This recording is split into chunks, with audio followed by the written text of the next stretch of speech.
SJC-11387, Commonwealth versus Ware.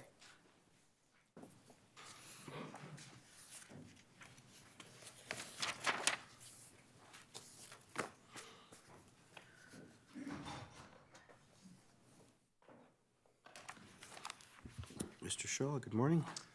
Good morning, Chief Justice Gans, and may it please the court. My name is Robert Shaw. I'm privileged to appear today on behalf of Darian Ware.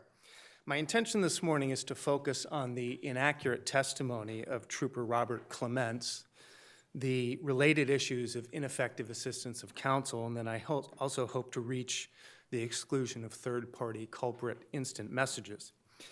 With respect to the testimony of Trooper Clements, there are several aspects of his testimony that I want to address, but before doing so, I want to note that our legal process obviously places great value on the opportunity for cross-examination, but the opportunity for cross-examination doesn't mean that on direct examination anything goes. And I think that in this case, both sides would agree that there is a point at which a witness's testimony is so obviously inaccurate that it becomes improper and unjustified. Can I ask you just to separate it out? We've got the testimony of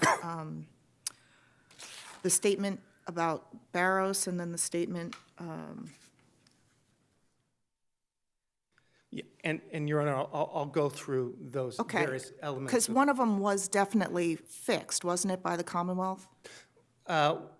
Fixed by defense counsel, and I'll address that. But just before doing that, if I could, to take a step back, our law imposes dual obligations. One is on the witness to testify accurately. I think those obligations are heightened for someone like Trooper Clements, who is a law enforcement officer in a position of authority.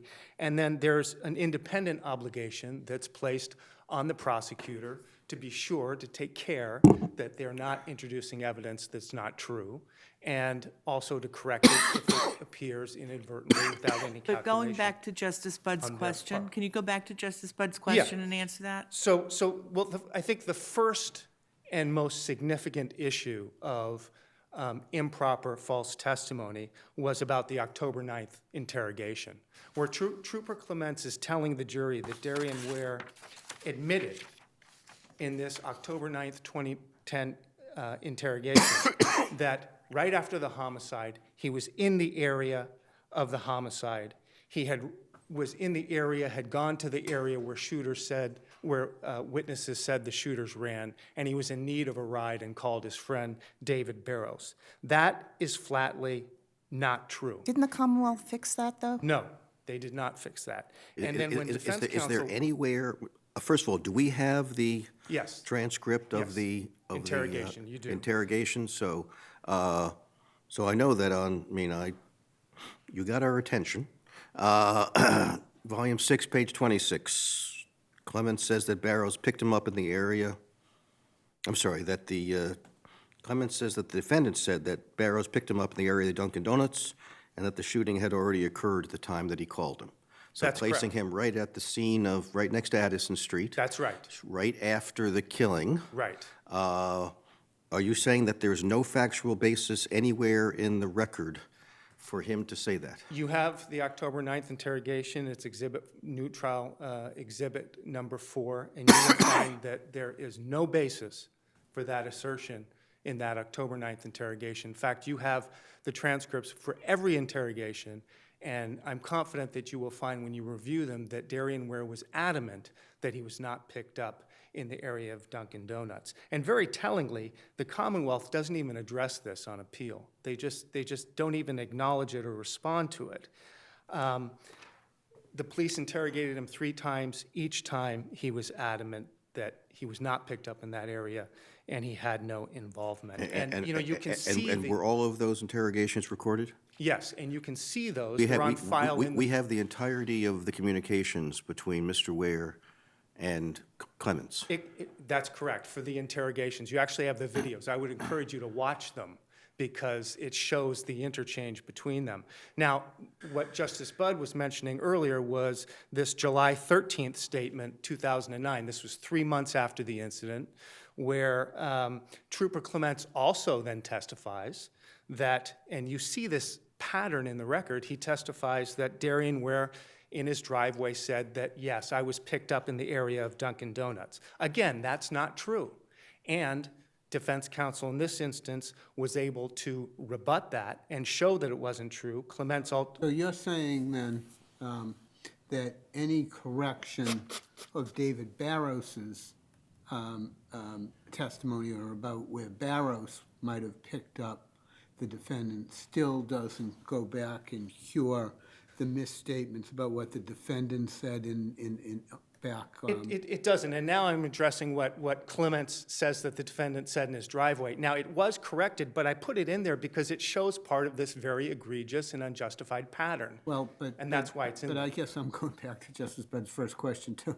But the issue of clarifying Barros and whether Daigle is satisfied or not satisfied here, you're saying that any correction there does not go back and cure the presentation about what was said on October 9th in the first interrogation. That's correct. Okay. And it doesn't, and that's correct. Now, you're talking about Barros. The pattern continues at trial. Clements testifies that David Barros said that he picked up Darian Ware in the area. Okay, It's clear. Before we leave, I want to, we'll get to Barros in a moment, but I don't want to leave Sure. the defendant yet. Transcript 645, then, as to a second communication, second interview, Trooper Clements says that the defendant initially said, yeah, he picked me up at Dunkin' Donuts, and then he changed his story, and he said he picked him up at the house. That also didn't happen? No. In other So- words, so Clements he- is making it seem like Darian Ware admitted it and then tried to change it. That also is not true. There's not- So we have testimony that he spoke with him on at least two occasions, I guess three, but two occasions that mattered. The first time, Clemens says that October 9th. October 9th was the interview? Yeah, interrogation, 2010. He said, I spoke to, I'm paraphrasing, but I spoke to the defendant, and the defendant said that Barros picked me up at the Dunkin' Donuts, and that the shooting essentially, based on what he said, since the cruisers were responding, that the shooting had already occurred when Barros picked him up. That's the first one. Right. And then the second one, on the second time during that same testimony, he says, yeah, he said that he picked me up at the Dunkin' Donuts, and he said, no, he actually picked me up at my home. Right. So we have two separate bits of testimony, both saying that he initially said Dunkin' Donuts, and then the second time saying, oh, no, it was at my home. Right, making it appear like he's trying to change. And you're saying that if we look through these interrogations, we're going to find nothing to support that? That's correct. That's correct. That's not supportable, that's not reasonable, it's not justified. And defense counsel actually called for a sidebar regarding the October 9th interrogation and told the judge, I don't believe that my client ever said that. And then the prosecutor doubled down on it and told the judge, no, he said he was picked up near the area of Dunkin' Donuts. So again, that was also improper. But then we get to the testimony of the statements of David Barros. And Clement says that David Barros said he picked up Darian Ware in the area of Dunkin' Donuts. The prosecutor suggests through sort of innuendo in his questionings about the grand jury that Barros testified to this before the grand jury. But lo and behold, the police reports don't support that. The grand jury testimony of David Barros doesn't support that. In fact, he says the exact opposite. During his grand jury, he says, Clements keeps saying that, and I never said that. And that was never fixed at trial. That was not fixed at trial. And then at trial, Barros, of course, also testifies that he picked him up on the south side. Now, then we get to the cell tower testimony. Well, you Let's stay with Mr. Barros first, Okay. because I want to make sure that we're as clear on this as we can be. Were there any reports of interview with Mr. Barros, or were those interviews recorded? No. Okay, so the only recorded one transcribed was the grand jury.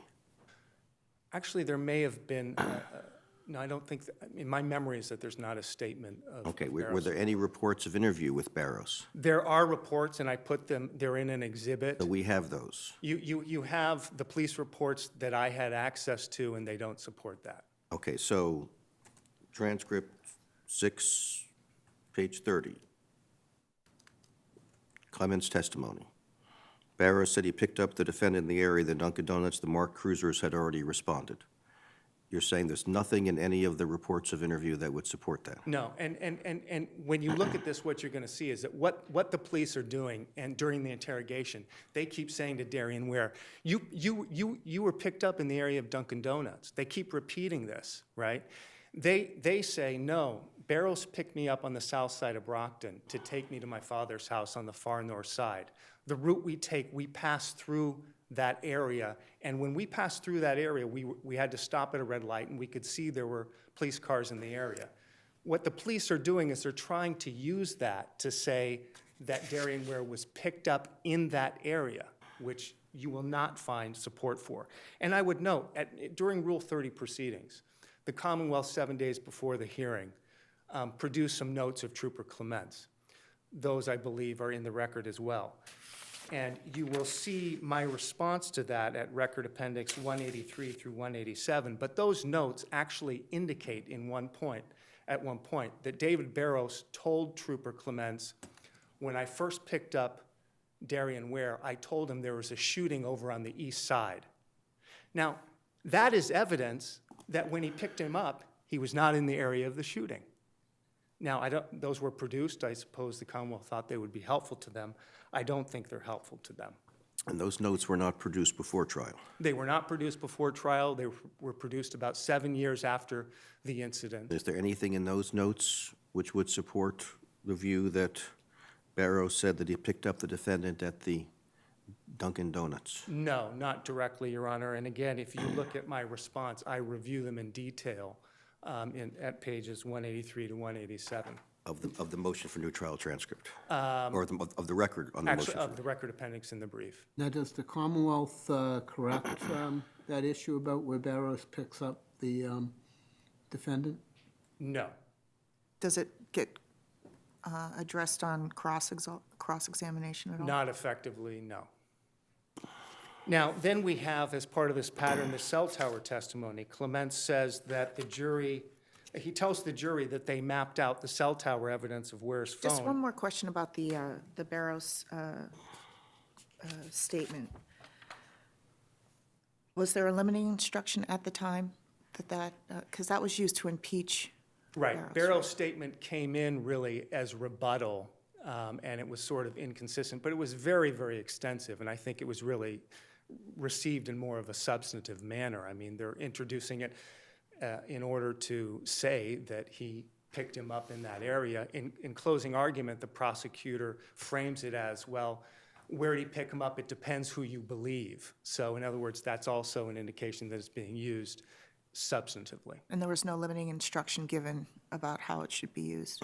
Well, I think there may have been the typical instruction about inconsistent statements and impeachment. Okay, before we leave Mr. Barrows, I believe transcript 6, page 72 is the cross by Mr. Greenberg. At that time, Clements says that during the second interview, Barrows did not disagree that he picked up the defendant at the Dunkin' Donuts. That was on cross? Well, right, that's right. It was shown that when he tried to press him, Clements then sort of backs off it a little bit and says that it was the police who suggested he picked him up and that Barrows just didn't affirmatively disagree. Again, I think it's just, it's this intention to exaggerate. And he seems to be saying there that he seems to be admitting that this is not something that Barrows actually said. It's something the police said, and he's framing it as Barrows saying that because Barrows didn't affirmatively disagree. So then we have the cell tower evidence. Clements says that they mapped out the towers and his phone was connecting to a particular tower that put him in a quadrant that covered the area of the homicide and Dunkin' Donuts. And then again, that it also contradicted Ware's explanation of where he was. Again, it's very damaging. it is part of this pattern to pursue this theory, and again, it's inaccurate. And we've provided a cellular expert's affidavit demonstrating that this was inaccurate. This was all on cross, right? This was elicited by the defense. Well, it was, and that's another issue. But I mean, the defense elicited it because he wasn't aware of the mapping and the cell tower evidence. But still, Yeah, I mean, it's, how, in this day and age, you're saying that the defense counsel did not ask, did anybody gather CSI? I mean, it's the first thing you do when you're accusing somebody of a shooting, to see whether there's any evidence that he was in the vicinity of the shooting at the time. Your Honor, There was no attempt to make inquiry into CSI? I mean, this case was tried, I'm sorry, the shooting was when again? What year? 2009. Okay, so we're well in the world of cell phones. Right. And, Your Honor, we had a big discovery fight post-conviction. The Commonwealth was in violation of Rule 14 throughout this case. There were no certificates of discovery. I had the trial judge reproduce the grand jury exhibits, which included the cellular information. There's 1,000 pages of data that's not very easy to decipher. There's another 19 disks of data. And these cellular records were on a nondescript disk that I ultimately concluded that they did produce prior to trial, but defense counsel missed it. And you can see how when he is eliciting examination at trial, eliciting testimony at trial, he walks right into this. He believes that he does not know about the cellular records. He walks right into it, and he's not aware that they did any mapping. Now, the discovery orders required them to disclose that any mapping that they did. They didn't disclose that, so that contributed to his lack of knowledge. So is there a report reflecting the mapping done of the various phone calls at or around the time of the killing? No. So even the DA didn't say, let's take the CSI information and let's determine whether or right. not where he was? They didn't introduce the information. I mean, but was there, I know they didn't introduce it at trial, but No, did there was did no. they have a report so that they there were was in no a position to report. at least learn? There was no report. The only thing I'm aware of is that there, on this disk, which wasn't labeled specifically, there were these records that were Darian Ware's phone and cell tower data. This is just raw data. That's correct. Not even any mapping. You hired an expert. I hired an expert. What did the expert say? The expert said that at the time that Darian Ware made contact with David Barrows, which was at 11:34 p.m., and the shooting was at 10:55 p.m., his phone was hitting off a tower that was 7 towers south near the Brockton Bridge, near the Brockton border. And it was not putting him there at the scene or relative to the Dunkin' Donuts. But at the Commonwealth position, I think, is at the time of the shooting that the CLSI is inconclusive. Well, right, and the judge sort of dismisses this issue by saying that the cell tower evidence wasn't helpful to Mr. Ware. Now, I would disagree with that. I think that I could utilize this evidence with the help of my expert in a way that was beneficial to Mr. Ware. But even if it wasn't smoking gun exculpatory evidence, the fact is that it contradicted Clement's harmful testimony to Mr. Ware at the trial. And that's the point. That's why it's been raised. He's providing testimony that's very harmful to the defendant. And this information, the true information about the cell tower evidence, would have been helpful. Yeah, I mean, this is sort of moving ahead, but because you can't have a strategic reason for something you don't know about, obviously, but there could be an argument that a Commonwealth expert might say, well, you know, in certain circumstances, this could be the tower near Addison Street or Dunkin' Donuts. I mean, there could be an edge to this that's not necessarily helpful to the defendant. Well, there could, Your Honor, but I think when you look, you know, at most, it's not probative enough to be harmful to him. And I think that when you really look at the expert's affidavit, you'll see that it could very well be very helpful to him, because the theory here is that at 11:34 p.m. is when he made contact with a ride to David Barrows. And at that point, he's far south of there. So that would have certainly been very helpful to him. Now, I'm sorry, going back to what, Ride. I'm sorry. It would sound like he needed a ride if he was that far away. He did want to ride to his father's house. This is something that they would do fairly regularly. Okay.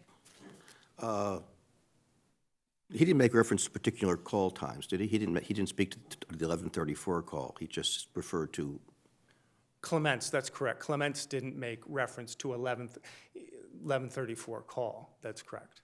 and he said that the quadrant where the call came from, including both the defendant's house on Winthrop Street as well as the area of Addison and Dunkin' Donuts. Well, Clements didn't say that. Clements' testimony was that when Darian Ware told the police that that evening he was on Winthrop Street, Clements said that, in his view, the cell tower evidence contradicted that. And so it was damaging to Mr. Ware for that reason. It made it seem like he was lying to the police. What our expert says is that that was also inaccurate, because of 4 calls that were closest in time to the time of the homicide, one does show that he was on Winthrop Street. I'm sorry, so he said that it had excluded Winthrop Street. Clements said Clement said that basically he was not, if he said he was at his home, that's belied by the Okay. cell phone evidence. Winthrop Street isn't Darian Ware's home. He was saying he was at his friend, I know. It was at his friend's house. I think He's the on- Commonwealth made. His home is on Clinton Street. Right, right. Okay, but Winthrop Street's where he said he was That's correct. at the time. And remember that the first interview of Darian Ware is July 13th. This is 2009. That's 3 months after the homicide. When they go back and start interrogating him, it's in October of 2010. So we're about a year and a half later, and they're peppering him with questions about, well, what were you doing on that night? And he's doing the best he can. And he's saying that I was at my friend Derek's house when I called for a ride to David Barrows. Okay, before you leave that, there's reference to cab records.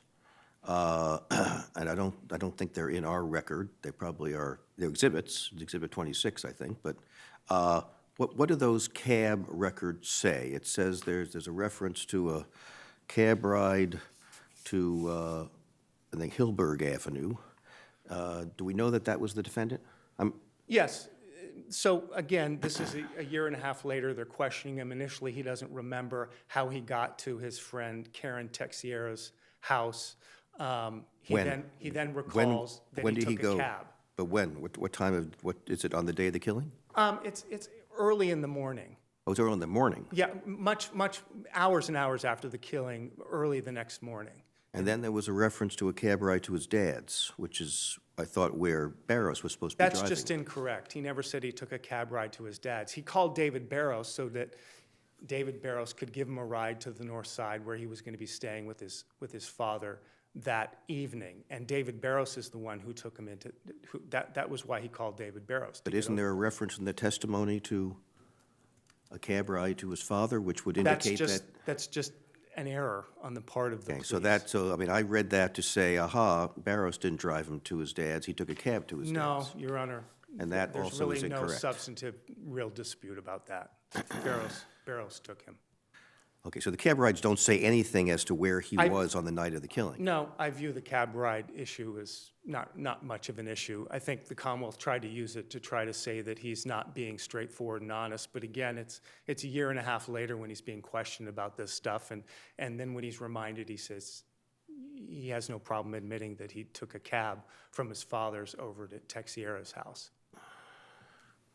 Now, in terms of the ineffective assistance of counsel, there are just a couple issues that I'll touch. And those are the October 9th interrogation, which I think we've pretty much covered. Yeah, can we go to the third-party culprit evidence? Sure.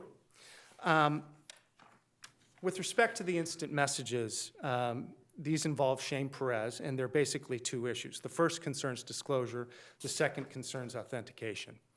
Now, with respect to disclosure, the judge found that the Commonwealth provided in their Rule 30 filing evidence that they disclosed these instant messages. The judge is relying on a list of grand jury exhibits that were attached to the Commonwealth's opposition. That is incorrect. No grand jury exhibit includes the content of these messages. Now, at the Rule 30 hearing, the Commonwealth said it's Exhibit 2. I then produced Exhibit 2. It's just subscriber information. There's no content there. So that is incorrect. The judge also seems to say that there's an email that the Commonwealth provided these instant messages 2.5 business days before trial to the defense, and that would have been sufficient. We think that should be deemed a violation because it interfered with defense counsel's ability to authenticate the messages more fully. That's the standard we follow when there's late discovery, if you were to view that as having happened, and to be late discovery rather than lack of disclosure. Now, the second issue includes authentication. The judge at trial found that these messages were relevant. They had connecting links. They wouldn't confuse the jury, but he found that there wasn't enough foundation to authenticate. Under the Purdy case, electronic messages are authenticated if the evidence is sufficient, if believed, to convince by a preponderance that it is what the proponent claims it is. And here in these messages, we have the sender, Shane Perez, self-identifying. We have Oliveira admitting that he knows Shane. He believes he's speaking to Shane. We have a detective who, during a gang voir dire, testified to this history of conflict between these two individuals and the fact that there were threats going back and forth. The messages themselves actually reference the details of these past events that the detective testified to. And then we have Shane Perez. Puts the details in a way that suggests who the author of the text message is? I think that's a reasonable inference, Your Honor, because he's referring to having struck him and an assault that occurred, and don't call the police on me. I'll know it's you if you do it. Shane Perez also provides his telephone number in one of the messages. Though that telephone number is the number where the Commonwealth subpoenaed his records, and those records show that was his telephone number. So all of this is extensive information to authenticate these messages, and to the extent that defense counsel wasn't able to utilize this, we think it's related to disclosure, but if you conclude that it's not, it's ineffective assistance of counsel. Either way, whatever the reason that this happened, it was harmful to Mr. Ware. What do we do with the, what's the standard of review, and how do we address the judge's determination that it was turned over? That it was turned over. Well, the standard of review here is if there's if you consider it to be late discovery, then the question becomes, did it interfere with the defense's ability to utilize the information? If you view it as it wasn't turned over, or it shouldn't be viewed as having been provided, then, I think that that's exculpatory information that simply wasn't provided. My question is, the judge makes a determination that it was turned over. Is that right? In the Rule 30. In the Rule 30. And what's our review of that? I think it should be an abuse of discretion. But I think, I'm trying to think where I read it, so I read a lot here. Somebody says that you couldn't eliminate the possibility that the defendant had conjured these messages. Is that in the motion for new trial? Is that in terms of the judge's ruling that because it could not properly be authenticated? I think that was, at trial, what the judge said is, I need some more foundation. Is Shane Perez a real person? Things of that nature. So that was the issue and how it was framed at trial. Post-conviction. And what did the Commonwealth say to that? The Commonwealth, I guess you contend, knew that Shane Perez was a real person and that they knew that Oliveira was somebody who had been in contact with him. Oh, there's no doubt that they knew it. So what and did I- the Commonwealth say in response to whether he's a real person? Did they say anything? At trial, the Commonwealth was objected, and at trial, they didn't say a word. They remained silent, which I think is really an ethical issue. If the judge is asking, we need to know whether this person's a real person, and they remain silent, I think that that's an ethical issue. I've provided, as part of the Rule 30 exhibits to the court, you'll see the incident reports concerning Shane Perez. You'll see that they subpoenaed his phone records, which mysteriously stop about 3 hours before the murder. They have cell tower records of Shane Perez that mysteriously stop. And I raised this down below with the trial judge, that this was an issue. Why do these stop? And he really didn't address it. So the Commonwealth was clearly aware that these two individuals existed. The detective who testified outside the presence of a jury as part of a gang voir dire testified about Shane Perez and Oliveira and the conflicts that have happened between them. Okay, I know you're out of time, but we don't get many cases that raise this number of issues, so I've got one more matter I want to discuss with you. You raised it, so I'm not making it up. Clemens says, I'm paraphrasing, among all the persons you interviewed and all the statements you received, quote, did anybody else confess to killing Caetano's bitch? Answer, no. Now, you say that Trooper Clemens, when he said that, had reports about, I believe, 2 people who claimed to have killed the victim? That's correct. Okay, but I mean, one of them I get. This is the member of D Block who said he accidentally shot a girl on the east side of Brockton. So that was a statement from this individual who said that he had accidentally shot somebody who arguably was the victim in this case. That's correct. And in that particular confession, that person didn't talk about who else was involved, but he indicated that he shot and killed her and felt guilty. The second one, there appears to be a conflict in how you characterize it versus how your brother characterizes it. He says that all that second statement was that someone was present when someone told a CI that Louis Rivera had killed the victim. That's how your brother characterizes that second. You characterize it quite differently. You say that somebody was present when Taquan Brown said that he and 2 others, not the defendant, killed the victim. Right. And just so you know, Your Honor, I've provided you with the reports that detail these confessions. In that second... Is that a confession? Whose confession is that? Is the second one? The first one, I gather, we have... Yeah. Who's the second confession? This is somebody overhearing Taquan Brown? This is somebody who goes, as I recall, to the state police barracks and reports to Clements that an individual, Taquan Brown, I think, and there was somebody else, had confessed that they were involved in this shooting. 4 people are named, the 4 people that were involved. None of those people are Darian Ware. And is this person saying he heard that, or it's word on the street? The person who came to the to Clements indicates that yes, this was told to him, and he's By Brown or by somebody else? I think he had heard Brown talk about it several times, but I think he's focused on this other individual who's really confessing that he was involved. Okay, but you're saying that he said that he heard somebody confess to the crime? That's right. That's right. And part of the dispute here that occurred is that what the prosecutor did is she sort of used a play on words. She used these words, Caetano's bitch. Okay, so she asks,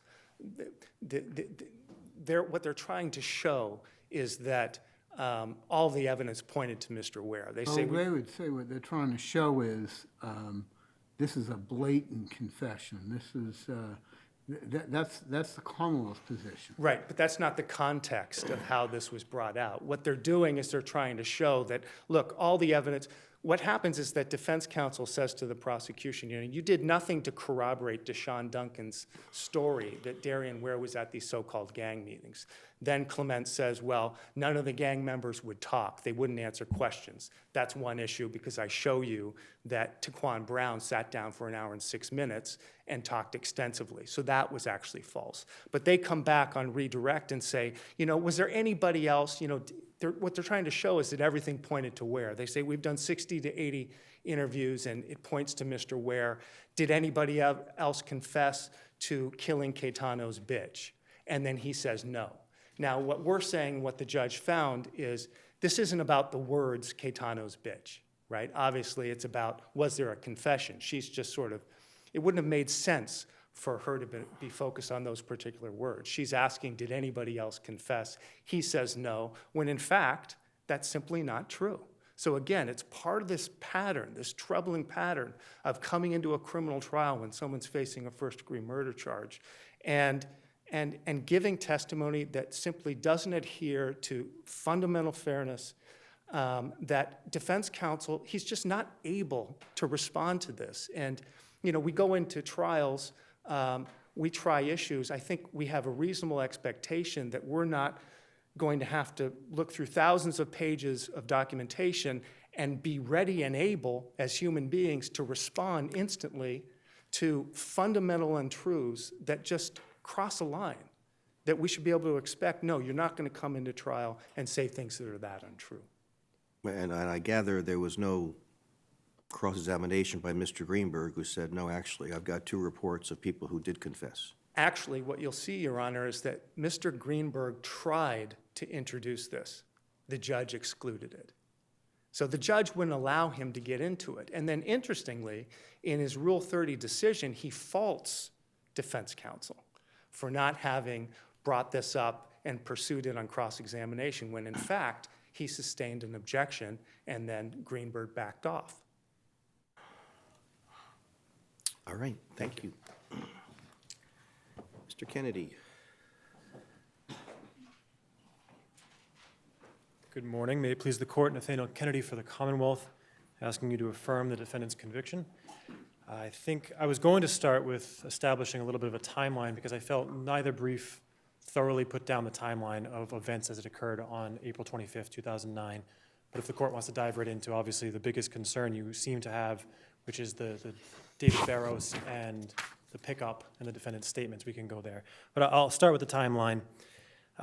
First, on April 25th, 2009, it was about 2 or 3 p.m. when Elisa Texera arrived at the baby shower on Addison Avenue.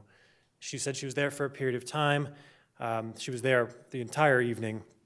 Other witnesses, one of the victims showed up, the victim that survived the shooting. He showed up around 5:30 in the evening, and it was about 10:50 p.m. When dispatch started receiving calls of shots fired and people were shot in the Addison area location. It was about 11:25 to 11:30 where the testimony says that David Barros received a call from the defendant to pick up, and the testimony was that David Barros testified to pick up the defendant somewhere between Warren Ave and Clinton Street. A map was produced into evidence. The map was referenced frequently to show the different locations in the city of Brockton and the distance between the locations. And that's about 2 miles south of the Addison Street. That's right. That's right. I think someone mentioned it was about it would have been a 15-minute run if you were a fast runner. I think That was Clemens. Yes. And Not a walk, he said, a run. I'm sorry. Not a walk, he said. A run. Yes. If it's truly 2 miles, then you're running 7.5-minute miles. But okay. So he indicated that it was around about 10 to 15 minutes after he received the call, this is Barros, that he picked up the defendant, took Grove Street, then stopped at the intersection of Grove Street and Crescent Street near the area of the Dunkin' Donuts, then to the north side to the area of Sawtell and or Bunker Street. It was 3 o'clock in the morning when Elisa Texera indicated that the defendant arrived at her home on 91 Hillberg Ave. So that's kind of the timeline of events as they occurred that evening and where this all comes into play. So we can start out with the... I'm sorry, so he goes to his father's, and then he goes from his father's to Hillberg to see Texera? Yes, that's right. So at 3 o'clock in the morning on the day after the killing? So it would have been, yes, 3 in the morning on the early morning hours of April 26, 2009. So the morning after? Yeah, so if the shooting happened at 11 o'clock or 10:50 at night... 4:25. On 4:25, this is 3 in the morning. So yes. 3 in the morning, and this is a cab record? No, this is Elisa Texera's testimony at trial. So she says, okay, so this is based on her saying? Yes. He came by at 3 a.m.? That's correct. Okay. So I wanted to lay that out there for the court. Again, I didn't think either brief, we really thoroughly laid out a firm timeline of events. So starting with the testimony of Trooper Clements, I don't want to add any of my own opinion of how the testimony came out. It's in the briefs, it's in the record. Trooper Clements testified initially that he received information from the defendant that he was picked up by David Barrows in the area of Dunkin' Donuts. There is no question that that is not consistent with the interview that the defendant gave to Trooper Clements prior. That was not there. That was corrected on cross-examination, and as I put in my brief, it was also corrected by the prosecutor where there was some discussion about this Dunkin' Donuts, this continued discussion about the Dunkin' Donuts near Addison Ave. And the prosecutor asks why the defendant would have brought up Dunkin' Donuts, to which the trooper accurately testified that the defendant told him he was in David Barrows' car in the area of Dunkin' Donuts when he saw police cars go by with their lights on. That's consistent with what the theory of the defendant is, that David Barrows picked him up somewhere on the south side, and that he was at the intersection of Crescent Street and Grove Street when he saw the vehicles go by. Which would put him there after the killing, That's correct. which is consistent with sometime, the killing's about 10:55. Yes. And the last phone call was 11:34 to Barrows, so this would be sometime after 11:34. That's correct. Okay. I So, don't I mean, let's step back a little bit. Yes. You were not the trial prosecutor, I gather? That's correct. And in fact, were you even in the office when this case was tried? It was. Okay, but you had no involvement in the trial? No, I did the Rule So 30 motion. this is not about you? Sure. We've got a case in which there are many, many statements from the defendant appear to be confessing, I understand that. But one of the fundamental things that you do in a case like that is to see, is there any indication that he was in or around the area of the killing? It's obviously an incredibly important part. Yes. One thing fundamental to an investigation is let's look at the CSLI and let's see if that confirms or not. We'll put that aside. But then there's also statements from the witnesses that would arguably place him in or around the scene of the killing. So, with all due respect, I've got problems with a prosecutor who is eliciting information critical to the case, putting the defendant at the Dunkin' Donuts near Addison Street shortly after the killing, when there's no factual basis for allowing the jury to hear that. And I don't think it's anywhere near the level of, there was no, I don't think, one, that the defendant's assertion that it was this big thing in the trial is accurate. It was clearly a mistake by Trooper Clements, and that's what's reflected in the transcript. That's why I don't want to add. But it's a huge, I mean, it's hard to say I think Barrows picked him up in the area of Dunkin' Donuts. The shooting had already occurred at the time he called him, so it totally confirms that he is in or around that area and the shooting had just occurred. I mean, that puts him there at a time in which the defendant is saying, I was a mile or two away. How is that not anything that would not be important to a jury? Well, again, I think that the defendant does a good job of inflaming the specific testimony to much more than what it was, and I think Well, I that's read why it. it's I mean, I important. read I'm it. glad. I mean, I'll give you the transcript references, 626. Clemens said that defendant said Barrows picked him up in the area of the Dunkin' Donuts, and I forget, but essentially that there were, I guess, cruisers responding, which indicates the shooting had already occurred the time he called him. And then later, at transcript 6, page 45, then later I spoke to him again, and he changed his story. He first said that he was at the Dunkin' Donuts, and he said, no, I was not there. So, I mean, you have two occasions in which he is saying he was at the Dunkin' Donuts shortly after the shooting, and there's no factual basis for any of that. But and I agree in review of the interview that is not what the defendant said to Trooper Clements. But in terms of the trial, what was before the jury and what was put to the jury is that the defendant did in fact say he was not in the area of the Dunkin' Donuts, that he was picked up by David Barrows in the area of, I think it was Winthrop Street initially.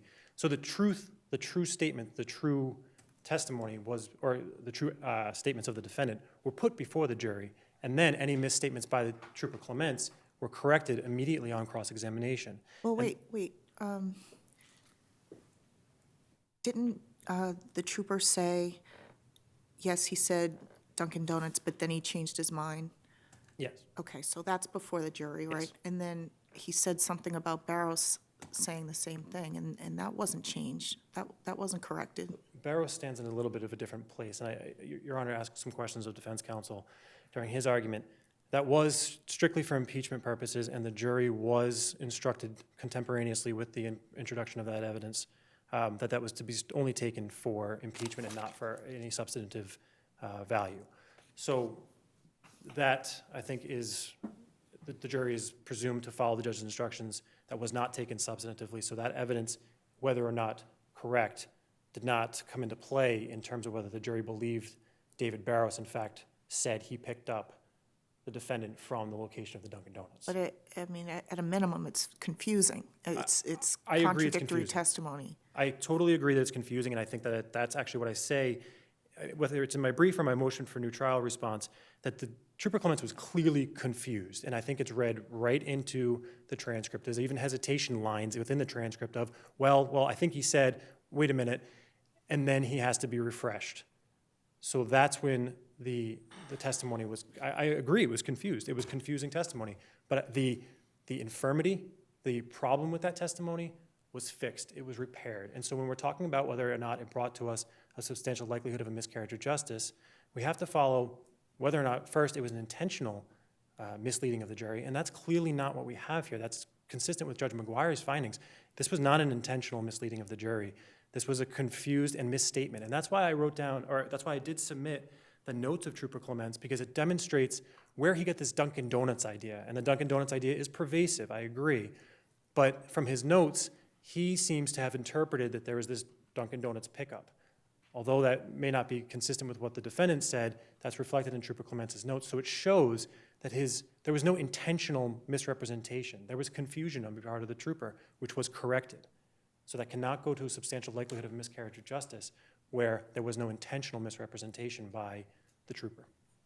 Well, can we go back to that? I mean, Yes. it's possible that the trooper was this was inadvertent. Just assume that for the purposes of my question. There's a lot of different circumstances that are troubling, but just assume that. But that doesn't mean that the jury hearing that the defendants in the area of Dunkin' Donuts right after the shooting, especially when the defendant makes statements to the contrary, it doesn't create a substantial likelihood of miscarriage of justice because it's got a dual relevancy. Not only does it put the defendant right there, but it also goes to consciousness of guilt of what he's saying on October 9th. So I'm not so sure, even if the trooper, there's no Daigle issue, or even if the trooper was mistaken, that eliminates the substantial likelihood issue. So I'll take the second point first, the consciousness of guilt issue. The defendant did change his story. The defendant, and this goes to the cab ride, he initially told police that he was picked up at a cab, brought to a location. He was then confronted with the cab records and showed that that was not true. That's when he changed his story. So that's the change of story. And said that Barrows drove him. Barrows, in fact, picked him up. So he goes from cab ride to the Barrows picked him up. So that's the relevancy of the cab records. Secondly, I think that, and as I argued in my brief, it's a very forceful cross-examination in terms of the clarification of what Trooper Clements in fact wrote in his report. And that is adopted by Trooper Clements. He corrects his testimony himself and adopts. It's not that he was impeached and then says, and so that the jury has to then weigh his credibility. He actually adopts what the defense counsel puts before him and says, well, didn't you say this? Is this not correct? Yeah, that's correct. That's right. Okay, that's right. Yeah, that's right. That's what he says throughout, and that's page 17 of my brief, as well as transcript volume 6, pages 51 through 53. I put that all in there. He adopts what the defense attorney puts before him as the truth. So it is before the jury what the truth was. So that's why I'm saying it was an inadvertent one, and that there cannot be a substantial likelihood of miscarriage of justice, where the truth is before the jury. But transcript 630. This is shortly after the limiting instruction of the judge. ADA, Trooper, what did Mr. David Barrows tell you about where he picked up the defendant that night? He stated he was in the area of Dunkin' Donuts. Did he offer other details about what was occurring at Dunkin' Donuts when the defendant was in his car? He said that there were marked Brockton police cruisers responding or going by the location. Did he then tell you about a conversation that he and the defendant had as it relates to those cruisers responding? Yes. What did he tell you was said? He said that he told the defendant that there was a shooting over in the area of Addison Avenue, and the defendant stated that he knew. And then he asked the defendant how many people had gotten shot, and the defendant stated he didn't know yet. Yes. All of that, with the exception of where he was picked up, is true and supported by the record. Where? Supported by the interviews, excuse me. So you're saying that there's an interview of David Barrows which says that he picked him up?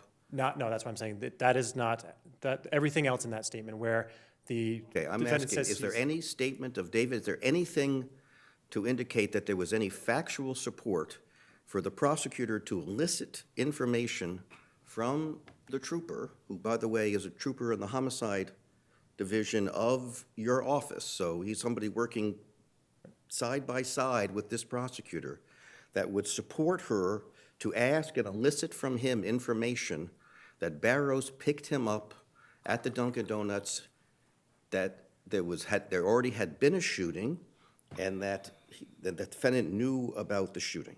The defendant knew about the shooting, that there had been a shooting. That is all, yes, supported by. Where?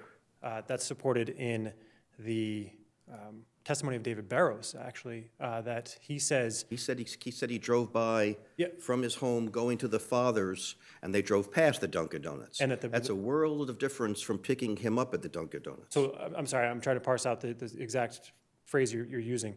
So David Barrows did testify that when they were at the intersection at the Dunkin' Donuts, that police cars drove by, that they discussed a shooting had happened prior, and that he asked how many people got shot, and the defendant said, "I don't know yet." Okay, That is accurate. I understand that, but Okay. that is a version of events that Barrows elicits that said, I didn't pick him up at the Dunkin' Donuts, I picked him up in or around Clinton Street and Warren Avenue, which is about a mile and a half south Yes. of the Dunkin' Donuts, and then I was going north to go to his dad's, and we happened to drive, I guess you drive past on or about, I'm not sure which, I guess. Grove Street to. Yeah, you go up towards Crescent. Grove Street up to 27, and you go right past the Dunkin' Donuts. Right. And so, but where, is there anything which would enable the prosecutor to elicit that he picked him up at the Dunkin' Donuts? So that's where I was referring to Trooper Clemence's notes, and that's where the confusion comes in about why they thought there was discussion about being picked up at the Dunkin' Donuts. Because I believe the notes are where Trooper Clemence became confused. His But I notes think were- the chief's point is the prosecutor continues to ask questions about what happened at the Dunkin' Donuts. Right, that was, Right. again, that's what I think that the basis for those questions came from those notes. Those notes were Trooper Clemence's understanding of what the interviews had elicited. There was confusion about what was talked about in terms of the Dunkin' Donuts. So What I'm both the saying is- prosecutor and the Trooper Clements were confused. And I can't speak specifically to what their misunderstanding may have been. All I can speak to is that the notes reflect that Trooper Clements believed that there was a discussion about a pickup at the Dunkin' Donuts. There was further discussion about a pickup at Dunkin' Donuts at grand jury through David Barrows. I agree, though, that the interviews with the defendant do not say, he never admitted in his interviews that he was picked up at the Dunkin' Donuts. What I'm saying is that Trooper Clements believed that there was some conversation to that effect. That's reflected in his notes, and that's why I'm saying it is not an intentional misrepresentation to the jury, and it wasn't an intentional eliciting of facts that would not be But you supported. still haven't gotten back to, and I understand you haven't had a chance, to my question, which is, without commenting on that, why is this not a substantial likelihood of miscarriage of justice, even if it was confusing? And you certainly addressed the consciousness of guilt issue with the cab. Nonetheless, you still have the evidence what the defendant allegedly said on October 9th. But okay, you've addressed the consciousness of guilt to extent maybe that mitigates that issue, but what about putting the defendant right there? So that's why I was saying that when evaluating whether there's a substantial likelihood of miscarriage of justice, that's why I'm saying we go through the steps of reviewing first, was it an intentional misrepresentation to the jury, and whether or not that was corrected, and it was corrected. So that's why I was saying the truth was before the jury. Corrected. Yes. Where do you say it was corrected in the record? 632, how was the story different the second time you spoke with him in the driveway of his home, meaning Barrows? The second time, was he put him to the location as Dunkin' Donuts directly, and he stayed at a scanner that night? So on that occasion, you said that he picked up the defendant specifically at Dunkin' Donuts. Did he tell you where he dropped him off during that second interview? So we had the prosecutor reaffirming in her question that he told him that on that occasion, he picked up the defendant specifically at Dunkin' Donuts. Right. By the way, these notes not furnished to the defense until after the trial. That's right, but the reason I bring the notes up, and I don't mean to, again, I don't want to add any of my own opinion about what things were, because that's not before the court. What I'm saying is that it's demonstrative of why there was confusion and why it was not an intentional. Okay, but goes back to, let's assume for the sake of argument that it was not intentional, which means that you arguably would have a chance to retry him again if we vacated and not say that the misconduct was so egregious as to prevent that. But what do we do? Let's assume it was all a good faith mistake. Yes. We have this jury being told time and time again by the key investigator in the case with questions elicited from the prosecutor that both the defendant and Barrows confirmed that Barrows picked him up at the Dunkin' Donuts shortly after the shooting because the cruisers were in the midst of still responding to the shooting. So And that appears not to be true. that's correct, but where I say that there is no substantial likelihood of miscarriage of justice is because the accurate testimony, the accurate statement of the defendant was before the jury. Okay, where do you say that happened? That happened in the cross-examination. and So you're trial saying transcript. during cross, it becomes clear that the defendant on October 9th never said he was picked up at the Dunkin' Donuts? And that the trooper adopts that cross-examination as the truth? That's really my question. I believe so. I'm looking at the transcript, that portion that I put into my brief, and the specific October 9th statement isn't there, but what is there is that Trooper Clements wrote a report that his testimony on direct examination was inconsistent with that report. The report was put before Trooper Clements. This is what was in Trooper Clements' report was accurate, and that he adopts everything that was in his report by defense counsel. Well, There this is page 72. I was looking at page 50. This is the cross.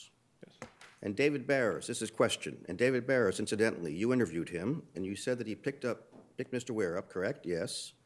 And he told you that, you're saying Dunkin' Donuts, but he didn't agree with that. He said he had picked him up in the area of Clinton Street and Winthrop Street. On the second interview in his driveway, we asked him, we said Dunkin' Donuts. Well, he disagreed with you on that, didn't he? At the time, no. And then he moves on. Right, and that's what defense That's counsel. the correction? Defense counsel was actually indicating during his argument that there was, before the grand jury, David Barrows said that those were the trooper's words, not his. So the trooper took for what he was saying as, so you picked him up in the area of Dunkin' Donuts, there wasn't a denial, so that's what he's referring to. He's saying that he affirmatively did not, they said, you picked him up at Dunkin' Donuts, and Trooper was saying he didn't disagree with that. Didn't disagree with that, He yes, sir. essentially is confirming that the gist of what Barrows said was that he did pick him up at Dunkin' Donuts. This is on cross. He didn't disagree with that. And that's where. He, meaning Barrows, did not disagree with Barrows that. did not disagree with that, yes. So how is that correcting the error? Well, that's not correcting the error, but that is inaccurate. He didn't dispute, even in grand jury, did not dispute what Trooper Clements put before him. So you did pick him up at the Dunkin' Donuts. He says something along the lines of, those are your words and not my words, I don't know. So he's not inaccurate in saying that David Barrows did not dispute that when it was put before him. But I'm, So you're saying that when the trooper is asking a question, you picked up the Dunkin' Donuts, didn't you? And he's saying, those are your words, not mine, that can be characterized as he did not disagree with my statement that he picked him up at the Dunkin' Donuts? your ultimate question, Your Honor, was whether or not it was corrected on cross-examination, the testimony of where the defendant was picked up. And my answer to the court is that it is on correct examination, Trooper Clements adopts all of the true statements from his report, that the defendant stated he was picked up in the area of, I believe, he stated Derek's residence, Winthrop Street, correct? Yes. He adopts all of those, so that's why I'm saying it's corrected, and that's where I'm saying there's no substantial likelihood of miscarriage of justice, because the jury had the corrected statements before them. They had the corrected information before them. So any infirmity on direct examination was cured by the cross-examination. And that's why I was citing to trial transcript 6, page 51 through 53, and that's again. Is there any relevance at this point for us to Judge McGuire's findings in the motion for new trial on these points? Yes, of course. That's ultimately what I get back to in all of my brief. Defense counsel reiterates throughout his brief the arguments he made at the Rule 30 motion. Judge McGuire disagreed with all of that, and Judge McGuire was the trial judge, so he is entitled to a certain deference from this court to his findings. His findings are not inaccurate. He was the judge who heard the testimony, and he heard how it was elicited. He also heard what was before the jury and how it was before the jury. So there is significant deference to be given to Judge McGuire's motion for new trial and the denial of his motion for new trial and his factual findings. So when we're looking at this, and we spent all of my time, I believe, on just this one issue. You'll have enough time to discuss a few others, don't worry. Right. So we have to look at it under the guise of Judge McGuire's denial of the motion for new trial. And you would have to find that he either made that there was a significant error of law or he was abuse of discretion. And that's just not present here, nor were any of his factual findings clearly erroneous. So if you were to find that any of that, then you would have to find the substantial likelihood of miscarriage of justice. So we kind of started from the idea that you've already found Judge McGuire's findings are not to be taken by the court, so we're talking about a substantial likelihood of miscarriage of justice. We need to peel it back to where Judge McGuire already found these things and whether or not you agree with Judge McGuire's findings or not for the motion for new trial. Okay, So, CSLI, yes, no analysis done of CSLI? it was looked at. During the course of the investigation? Trooper Clements testified that he looked at it, and from his layperson look at the CSLI, that's what he testified to on cross-examination, what his layperson view of the CSLI was. The Commonwealth did not elicit anything about CSLI in its case in chief, because any evidence of CSLI, the location of the defendant that night, was really ambiguous. And But that assumes that there was a report, or it's not, that assumes somebody who knew how to do it had done the analysis and had come to that conclusion. well, I do want to highlight, and Your Honor kind of pointed this a little bit, the trial was done in 2011, but in 2009, it was not as commonplace, the use of CSLI. People started really using it around that time, so I don't think it was in a prosecutor's mind at that time to always be using CSLI. That's everybody now, we all use it in all of our cases. But 2009, things were a little bit different then. There was CSLI information contained in some of the phone records, which was provided to counsel, and counsel admitted that that was provided to trial counsel. But to the extent that it was probative or even really had any bearing on whether or not the defendant was located more consistently with Addison Avenue or where he says he was, this particular use of CSLI would have been useful if they could show he was not in any of these areas versus he was included in all of these areas. So the towers that he utilizes, and I think I'm drawing only from the expert's affidavit, the towers he utilizes do not exclude him from the Commonwealth's theory, but they include him in his theory. So that would have been the only thing that would have maybe changed what the jury heard, that he could have been included in his own theory of where he was located during the shooting. And the determination that there's nothing terribly powerful there, who's doing this? Doing what? I mean, 2009, this is not as if any of us can pick up CSLI information, raw data, and say, okay, I know how to interpret it, I know what it means. Who's doing this analysis at the DA's office or in the state police? And is there no report being done? There is. To say we've analyzed the CSLI, which we went to the trouble of gathering, and here's what it finds, and you give that to defense counsel? There's no report? As far as I'm aware, there is no report of any CSLI analysis. Is that in keeping with your understanding of the pattern and practice of the DA's office? Again, in 2009, things were different. Things weren't done the same way. Now, in my own practice, yes, we get CSLI records all the time. We have. But it's one thing to say we didn't get it, but you got it. Yeah. They went to the trouble of getting it. So are you aware of any pattern or practice where when you get the CSLI, there's nobody analyzing it and putting together a report? This is what we can discern from it? I think it depends on the case. So I would be speculating. The murder case. I'm not saying it depends on any murder case, whether or not CSLI is going to be probative. And when you're in I mean, this is going way outside of the record, but I have a couple cases where there is CSLI, but really it's nothing. It doesn't show where he is or where he is not, But or where the defendant is or where he's not. Where did Trooper Clements get his information if there was no report? He may have looked at the CSLI records, but never made a report about that. There is no, as far as I'm aware, there is no report. I've seen no report in my review of the discovery. There was no report provided. He may have just looked at it himself and said, oh, this looks like that longitude, latitude. He even says in his trial testimony, I don't know, I have to map it. He didn't do it. He didn't map it. So, right, so the question is, where was he getting his information if he didn't map it? Again, I don't know. Well, It's not. No, I don't really expect you to answer it, I guess, but that question remains. Right. And I think ultimately what we come down to is ultimately this case comes down to is whether or not the CSLI would have really had any impact on the case in general. And it wouldn't. Even the defense counsel's own expert says it's really kind of not that probative. He doesn't say that himself. I'm characterizing his affidavit. Well, he says at 1134, it appears that the best interpretation is that he was not at the Dunkin' Donuts. He was 2 miles south.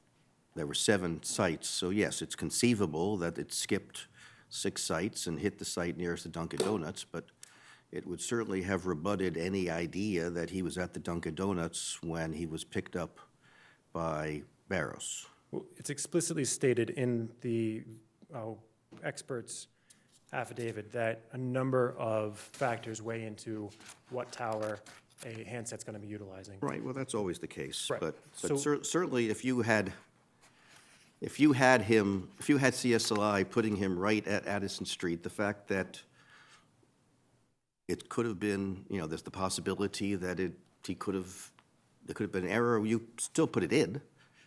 I mean, you use CSLI all the time. We always have that limitation. There's always the possibility, we can't always be sure that they're going to go to the nearest cell tower.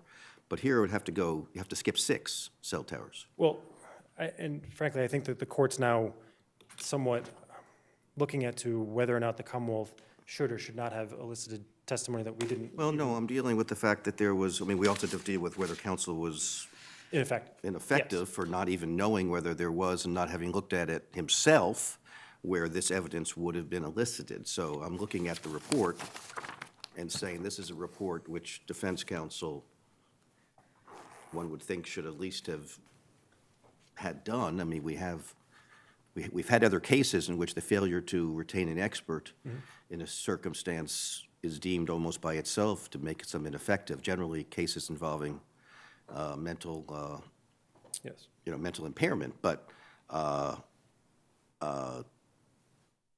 it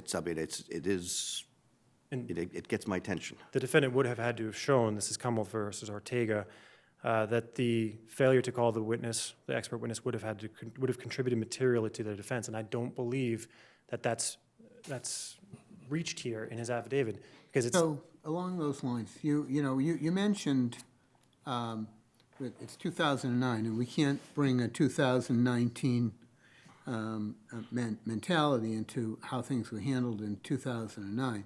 But I can't remember when it was as a Superior Court judge, but it seemed like overnight there was CLSI in nearly every murder case. And there was a certain date that happened, which I don't remember.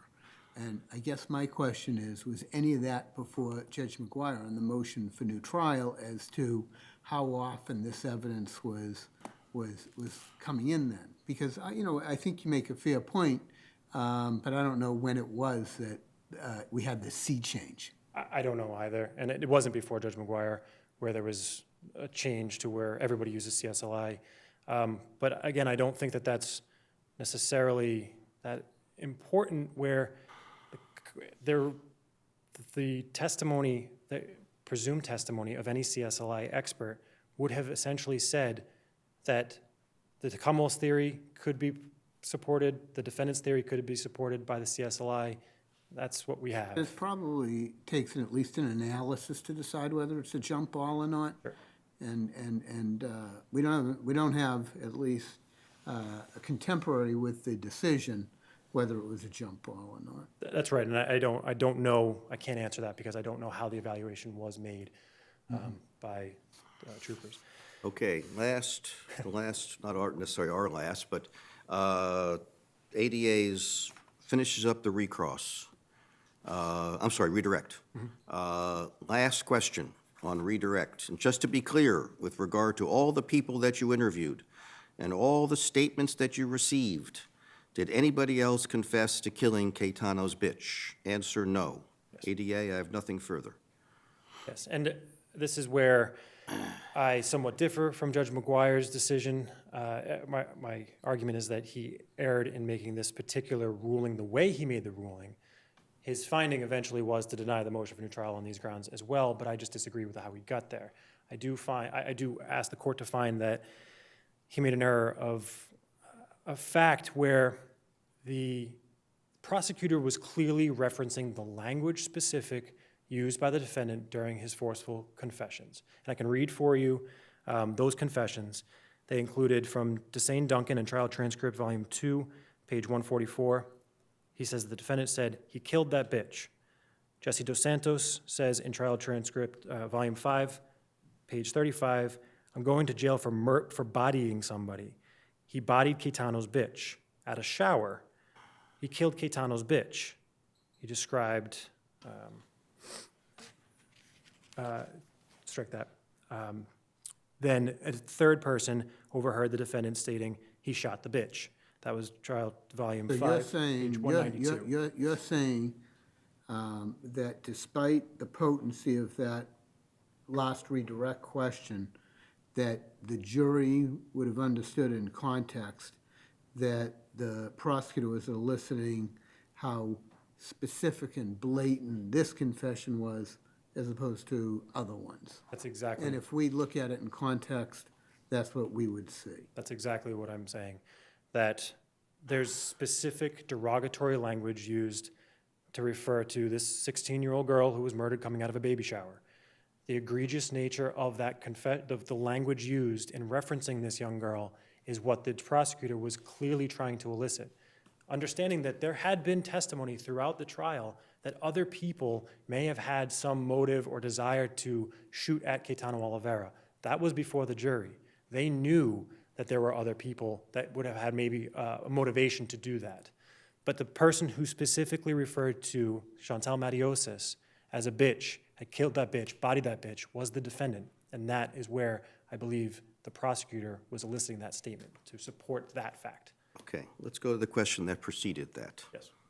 Volume 6, page 81. Question, with regard to all the witnesses you spoke with and all of the evidence you gathered in this 2-year investigation, did you act upon all the information that you received? Yes.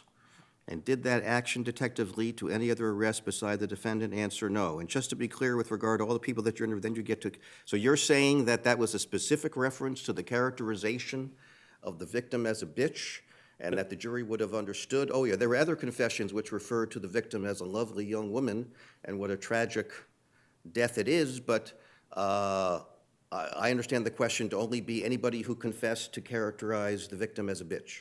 The specific language, yes. I'm saying that that specific language was used. And that's what you think the gist would have been? That's how you think this jury would have understood that in the context of this cross-examination where they're going over the entirety of the case? Yes, after hearing the specific confessions of the defendant throughout the trial, utilizing that specific language, I do think that that is exactly what the prosecutor was attempting to elicit, that that language was used and that no other person used that language when referring to their potential involvement with this murder. And you think the jury would not have understood this to mean that nobody else confessed to the crime?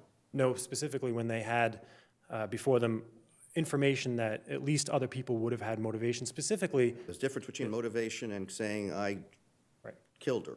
Right. We had, I gather, do you agree with your brother that there were 2 reports in which 2 other people said, I killed her? There were 2 other reports that were unsubstantiated, that were investigated, and that were not supported. The police would have acted on them if they were supported, but they weren't supported. So the police did vet those leads. That information was vetted by police, and that, again, goes outside the record somewhat, but that can't be used against the police, that they did a thorough investigation when they did follow up on these leads, and just because it didn't lead anywhere, that they can now say they can't reference the specific language the defendant used in his confessions. People confess? I'm sorry? Weren't there other confessions? Yes, that's what I was just referring to. Where are the confessions? Confessions that went nowhere, It doesn't matter, does it? and confessions that did not use this language. So what? That's what I'm saying, that the specific reference, We really have to go down a very narrow road to get where you want to go, don't we?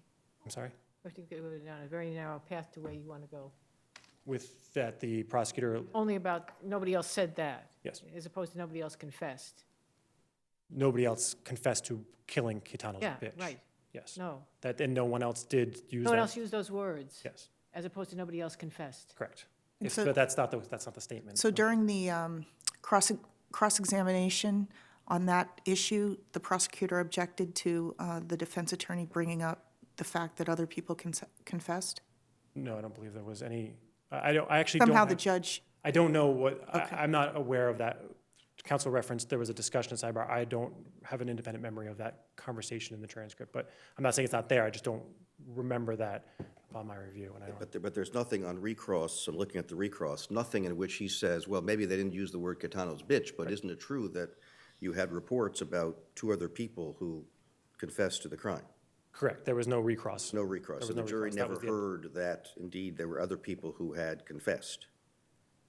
No, they did not hear that there were other people who had confessed, no. And so we know nothing about the investigation that supposedly indicated that those confessions were not credible. No, but there's nothing to show that they were in fact credible either, and there's no evidence either way. But of course, you're relying upon, this case rests heavily on the reliability of the confessions of this defendant. That's right. Do we know whether or not, is there anything in the record that indicates whether or not those confessions were found to be unreliable because indeed they were never said, or because the confessions were indeed made, but the police determined that those confessions were not reliable? There's nothing in the record. But we don't know whether or not the investigation said, no, that person never said it, or that person said it, but we don't credit that person's confessions because people confess sometimes to things they didn't do. That's right, there's nothing in the record of that. There's nothing. I see that I'm significantly over, but could I make a few points? I apologize. Thank you. I did want to get back to Justice Cipher's point that this all was raised in a motion for new trial, that Judge McGuire made very explicit findings on really 3 of the issues that were raised in motion for new trial. The closing argument, that's new. That's before your honors to decide. I'll rest on my brief on that. But as I want to reiterate, Judge McGuire found and dismissed or just did not credit any of the arguments that counsel made. And where Judge McGuire was the trial judge, he heard the testimony before him, he heard how that went into the jury. He is in a very unique situation to be able to view the claims made by the defendant and to evaluate those claims. And those are all supported by the record. Those are all supported by, after thorough review of the affidavits submitted by counsel, and they were all discredited or they were denied. The motion for new trial was denied. I don't believe that taken in isolation, any, Could you point me to the judge's findings, please? Where in the record is this? in my record, they're attached to both counsel and my motion for new trial, or excuse me, my brief. So it's my record beginning on record 2, 54. Okay, thank you. That's the judge's memorandum. Thank you. So where each individual claim, I say, and Judge McGuire also supported, failed, none of these can be put together and aggregate to then say that the defendant is entitled to either a new trial or overturning his conviction. The issues I have to, since I'm so much out of time, I have to rest significantly in my brief. But one thing I wanted to point out is that where there's issue raised of any potential third-party culprit, whether it be through Shane Perez, this person that this text messages came, or whether it be through whether anyone else confessed, or whether it be through some other testimony or other claim raised by the defendant, there is not necessarily any third-party culprit in this case. There are just additional co-venturers. There was testimony throughout this case that there were multiple shooters, that there were multiple people who had targeted Caetano Oliveira as a target. Where there were multiple shooters, any additional person is not necessarily a third-party culprit. There are but an also additional two joint venture. different types of bullets as Yes, well.